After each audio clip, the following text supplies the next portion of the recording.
আরে আমি হাবিব, চিনতে পারতেছো না? তুই এখানে? আরে না, এসব উপায় কি? তুমি চলে আউনের পর এতদিন চিটারি বাটপারি কইরা চলছি, ধরা খাওয়ানোর ডরে ঢাকায় আয়া পড়ছি। আচ্ছা ওস্তাদ, শামসুর লগে কি তোমার দেখা হয়েছে? শামসু? কই, না না, না তো। অনেকদিন আগে তোমার লগে দেখা করানোর লাইগা শামসু শহরে আইছিল, তারপর আর ফিরত যায় নাই। কারা যেন শামসুরে মাইরা ফেলাইছে।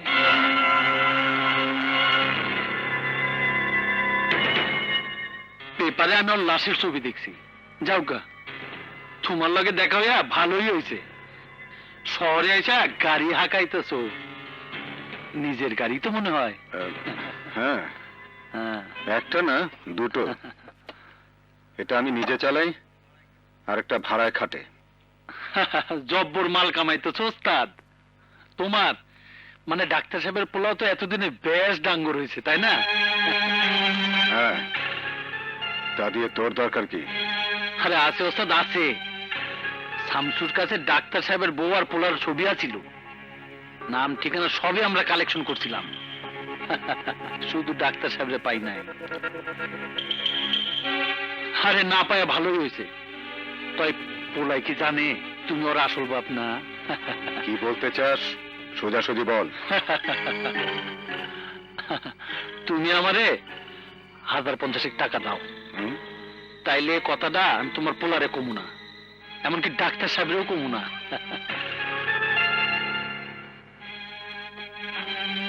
শোনো ওস্তাদ, না দিলে কিন্তু সব কথা ফাঁস হয়ে যাইব।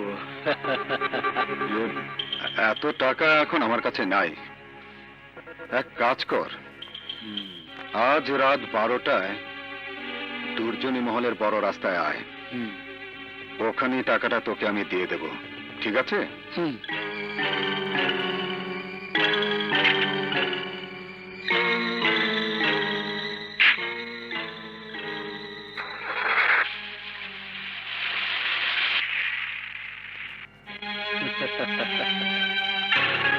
নগদ 50,000, না দিলেই চোখ পাল্টি।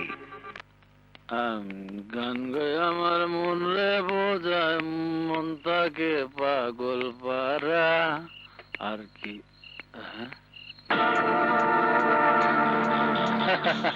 তুমি আগে আয় পড়ছো ওস্তাদ। হ্যাঁ, আমি জানতাম তুমি না ইসা পারবা না, কারণ পোলায় যদি জানতে পারে তুমি আর মায়ের খুন করে নকল বাপ সাচ্ছ।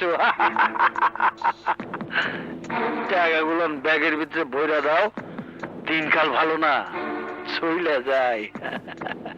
শুধু দিনকাল না, তোর ইহকালের অবস্থাও ভালো না।